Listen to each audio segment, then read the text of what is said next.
That's 9 is like a number of completion. That's how many months of pregnancy is. It's also the number of personal judgment. 10 is judgment against a nation, but 9 is judgment against individuals. So, and the fact that there were 2 of them is, again, witness. God is witnessing to something that you have been called to do, and that is to bring factions together and focus them on the same purpose, because they went from kind of just sparring with each other to being effective. They were moving forward with you. And then you were able to train them in spiritual warfare, which you have been trained in that from a lot of experiences in the sleep realm and also in actual life. You've had to put spiritual warfare into practice.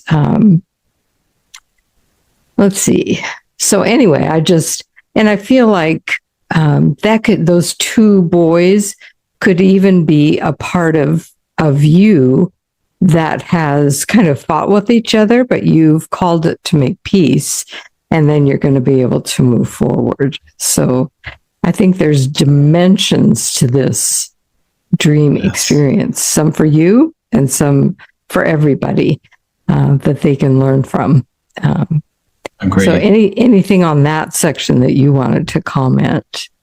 Well, no, but I'm glad you mentioned about different dimensions, because I'm sure your viewers hear it. I know they hear it from me on my channel, that it's very freeing in the spirit to know that God does things on so many levels, because it gives you more understanding from him, more revelation of who he is, his ways, how he does things.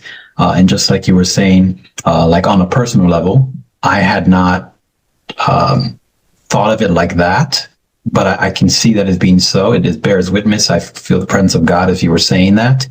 And then about different factions and so forth, I almost feel like, because I do talk on my channel, a lot of teaching comes forth. Sometimes, a boldness will come forth, but the Lord is always reminding me with love. That is like my ultimate goal. Like if I think it is the greatest call of any believer to be known by the love of God, that it comes from them, that is heard. And, with Christ, we can do that. And so the more we allow him to fill us, and the more we're yielded, the more he will flow. And so I do believe that, I do remind people, why are we fighting in the body against one another? Why are we too busy saying, oh, look what happened to this pastor and this preacher?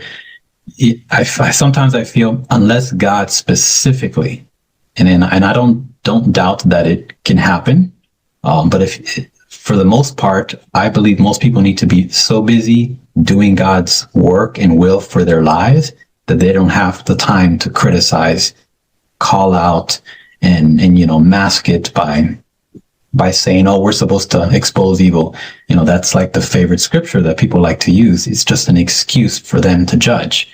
And it's a hard pill to swallow, but we really have to reflect, because if we're so confident, how will we feel if the Lord were to say, if the Lord were to treat us like that for every mistake we made? We haven't understood his mercy if we're not giving that mercy out.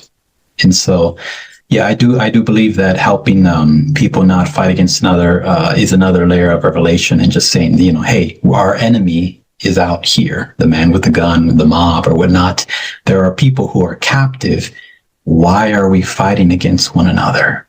Let's come together, unity. And I just think it was interesting that they are young, but they are skilled with their handguns.